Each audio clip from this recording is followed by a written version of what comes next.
Especialização técnica versus especialização gerencial. Parece um abismo, né? A primeira vez que eu escutei isso aí me causou um abismo na cabeça. E vou aproveitar da tua experiência aí, justamente quando você falou, poxa, assumi a primeira posição de liderança e não tive apoio, ou sentia uma carência de apoio, que depois foi suprida por um gestor que fez resolver esse problema, né? Quando a gente, e geralmente acontece, principalmente na primeira liderança, a gente performa pelo nosso conhecimento, pela nossa especialização, e volta um pouquinho, comentei isso um pouquinho lá atrás, né? A gente muitas vezes é promovido pela nossa capacidade em resolver problemas e não necessariamente pela nossa capacidade em liderar os demais. Uhum. Mas, a partir do momento que você está à frente de uma equipe, e volto à minha afirmação em dizer que ali a gente é a voz e presença da empresa perante os nossos liderados, necessariamente a gente tem como missão canalizar a estratégia da organização e torná-la entendível para a nossa equipe. Quando a gente vai escalando os níveis gerenciais em termos de estratégia, obviamente tem algumas coisas bastante, eu vou dizer até abertas, assim, talvez não seja o melhor termo, mas talvez até um pouco de difícil compreensão de estratégia de longo prazo, por que a empresa está tomando determinadas decisões, mas cabe à liderança fazer justamente a canalização, de gerir essa comunicação para que isso se torne entendível do ponto de vista de atividades. E necessariamente, e volto ao meu ponto aqui, de que você não vai fazer essas atividades pelo seu time, porque a partir do momento que você fizer as atividades pela sua equipe, você está desempoderando os membros da sua equipe. Nem a própria equipe gosta disso. Arrisco aqui afirmar com bastante segurança, eu duvido, a não ser problemas de idoneidade, mas já é outra questão, eu duvido alguém em sã consciência dizer, deixa que o chefe faz, delega para cima, né?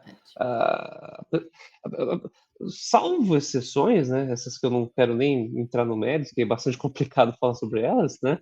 Mas assim, a gente quer ter o prazer de levar para nossa liderança e falar assim, eu ajudei, eu contribuí, eu resolvi. E o inverso também vale, né? Cabe à liderança de entender que naquela posição, basicamente vai se exigir comunicação, compreensão do que a empresa tem como estratégia e juntar justamente comunicar bem com o que a empresa tem de estratégia e tornar isso tático e operacional e dizer vai ser feito dessa forma. Dizer será feito dessa forma não é a mesma coisa que dizer faça assim. Uhum. O como será feito é talento, criatividade da pessoa. Vou dar exemplos aqui. Precisa ser feito um bloco, um motor com determinada para uma aplicação XPTO. Não é você que vai dizer, né, a tomada de força tem que ser assim, a aplicação do turbo tem que ser assim, a cilindrada tem que ser essa. A resposta técnica tem que vir do seu time. Você, como especialista, eventualmente naquele tema, pode sim, e tem até, cabe sim o papel, caso você detecte problemas ou até oportunidades, em desafiar. Pô, isso não pode ir um pouco mais além ou não pode ser mais restrito por causa dessa razão, né? Coloca o time para pensar um pouco mais também, caso você tenha segurança daquilo que você esteja afirmando, ou caso até exista espaço para esse tipo de argumentação. Na pior das hipóteses, a pessoa vai dizer, após, obviamente, estudar o tema e dizer, não, não é possível por causa dessas condições, por causa dessas razões técnicas, e simplesmente não pelo fato de dizer, não, não acho que não dá, não, não quero, ou não, não deu, né? Uhum. Vai ter um racional, uma conversa adulta. E a partir do momento que você, nessa posição, diz, dá, eu vou fazer, volta ao que eu falei agora há pouco lá atrás, desempodera justamente seu time, né? As pessoas não querem isso.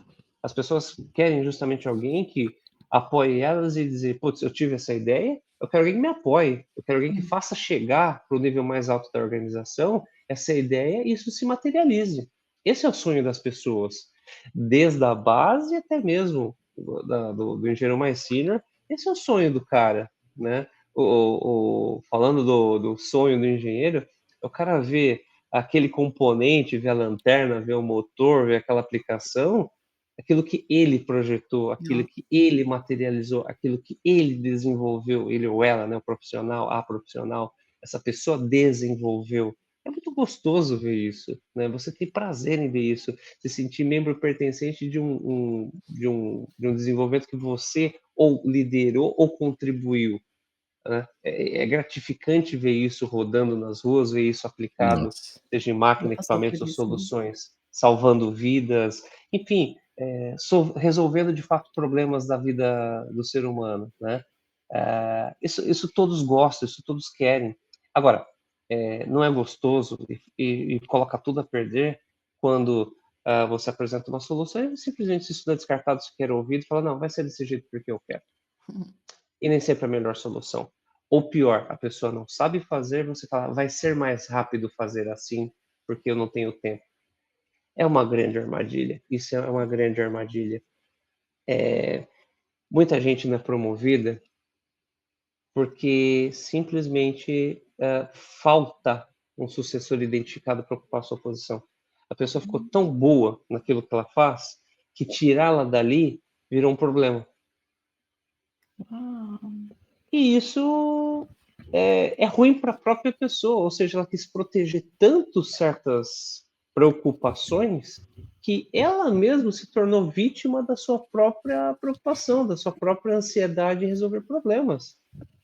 Veja, quanto mais a liderança tiver a capacidade, isso em todas as funções, na técnica, então nem se fala, tiver a capacidade em transferir conhecimento, menos problemas essa pessoa carrega, menos problema essa pessoa vai ter a resolver. Ela vai ter mais oportunidade de se ocupar estrategicamente para proteger a própria equipe. Confere a liderança, e isso, pensando em formação de um especialista em formação gerencial, do papel gerencial, é isso. Está conferido a você, isso é indelegável, você como líder, pensar pela estratégia, pela defesa do seu time, seja de ferramentas, seja de oportunidades, seja de penetração, né, dentro da própria organização. Muitas vezes, por exemplo, por N reconfigurações organizacionais, determinadas reduções seriam necessárias, por exemplo. Cabe a você, líder, pensar, por exemplo, o que é possível sim absorver de mais trabalho para que o time tenha robustez e conhecimento para crescer todo mundo junto e ainda ficar mais forte, com o conhecimento ainda mais forte. Só que isso só vai acontecer se o trabalho de base foi feito, ou seja, a mínima capacitação, as pessoas foram minimamente preparadas a receber mais trabalho, a receber responsabilidades e digo mais, parece pleonasmo, mas serem responsabilizadas pelas suas responsabilidades e não vir alguém e responder por elas sobre projetos que elas mesmas podem cuidar. Elas não são crianças, são adultos. Não me lembro de uma empresa que tem, salvo o trabalho infantil, mas não é o tema aqui da pauta, né? De criança trabalhando dentro da empresa. Eu estou falando de 100% de adultos. Então, eles são capazes de conduzir sozinhos certos temas. Volto ao exemplo do meu filho lá atrás, né, onde ele me deu um belo tapa na cara, de modo de dizer, quando ele tomou uma madeira de mim e, sem palavras, ele disse: eu posso conduzir, eu posso mamar aqui sozinho. A mesma coisa acontece com o profissional. Bressan, você acha que cabe ao líder conseguir enxergar e mostrar, às vezes, para o time, para a equipe, coisas que eles nem têm, não estão enxergando a capacidade que eles têm? Confirmo, sim, é papel Por, dele. porque, às vezes, a pessoa não, ela nem tem ideia da capacidade que ela tem, né? E aí, eu acho que cabe ao gestor, cabe ao líder, cabe a quem tem já um pouco mais de experiência e até experiência de vida, inclusive, de poder ter o olho treinado, né? A minha mãe sempre fala assim, o óbvio só é óbvio depois que ele se tornou óbvio. e depois e só enxerga quem tem um olho bem treinado. Então, às vezes a pessoa está ali envolta de algum problema e não enxerga o quanto pode melhorar, crescer, evoluir. Acho que exemplos, eu gosto muito de exemplos, né? Porque não adianta ficar fazendo discurso vazio e falar assim, tá, isso na prática se materializa como, né? Tempos atrás, tive uma pessoa, a Bruna, ela vai lembrar quando ela assistir isso aqui. Ela dizia, lá no tempo, quando ela era assistente, teve um projeto que ela cuidou, que era, a gente trabalhava com cotações de novos produtos, e ainda não tínhamos sistemas sofisticados de informatização nesse sentido, para catálogo, né, algo mais sofisticado. A gente falou assim, vamos tirar 7, feito é melhor que bem feito. Isso é uma coisa que eu tenho muito para mim. Feito é melhor que bem feito. Não estou dizendo entregar uma coisa problemática, entregar algo que funcione, tá bom. Depois a gente vai ajustando se for necessário para a excelência, mas tem que funcionar sem dar problema. Isso é o feito, né? E aí ela estava com medo de divulgar o trabalho. O trabalho estava muito bom, tinha justamente miniaturas. O principal cliente era e é área de vendas, onde foi catalogado por cliente, tipo de peça, tipo de aplicação, qual era o material. Então, quando vinha muitas oportunidades de negócio, por comparação, isso de forma digital, a pessoa já fala, putz, já temos uma solução parecida, então eu posso, por aproximação, fazer uma cotação referencial. Se isso não for algo que me determine negócio, naquele instante, uma referência de preço já está bom para o cara sentir, estou perto ou estou longe, né? E aí, na publicação, ela tinha medo. Falou, não, mas não está bom ainda. Eu falei assim, olha, você tem duas opções, ou você publica esse troço, ou eu publico para você, você escolhe. Eu vou deixar ou você divulgar ou eu divulgo. Você tenta todo dia para decidir. Aí, obviamente, que pesou o fato da propriedade do... Claro que eu iria dar o crédito para ela, sem dúvida alguma, mas acho que pesou um pouco. Falou, pô, fui desafiada aqui. Aí ela fez a divulgação, né?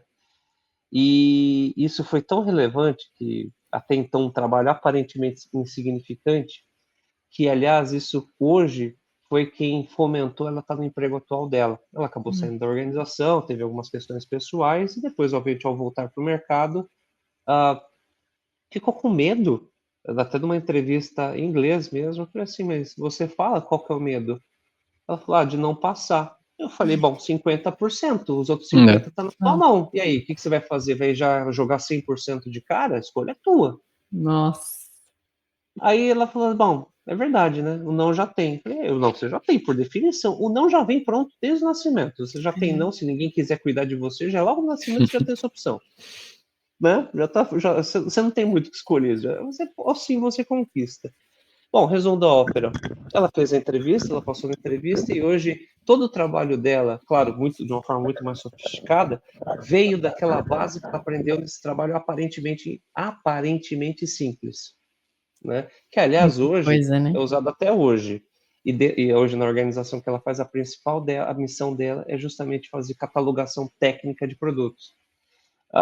Um talento que sequer ela conhecia, talvez naquela época, inclusive, ela pensava até alguma outra coisa da carreira dela, quando o principal talento dela era organizar dados e informações. O que foi feito, sinceramente, não teve nada de especial que eu fiz aqui, só foi olhar e falar assim, putz, ela é boa nisso, vamos dar uma oportunidade? Toca aí, faz aí e vamos ver o que vai dar. Vai guiando, né? E vai guiando, vamos ajustando aqui, vamos ajustando lá. E sendo bem honesto com vocês, o único guia que eu tive que fazer foi a questão da insegurança, né? Ele fala, putz, tá bom o trabalho, vamos divulgar, né? Depois a gente manda uma revisão 2 com mais peças. Ah, não, tem que publicar com essas peças. Para quê, gente? A pessoa que vai ler não precisa saber que tem a revisão 2 vindo aí e vai resolver da vida dela melhor. Vamos dar o Good News agora. Não precisa estar perfeito.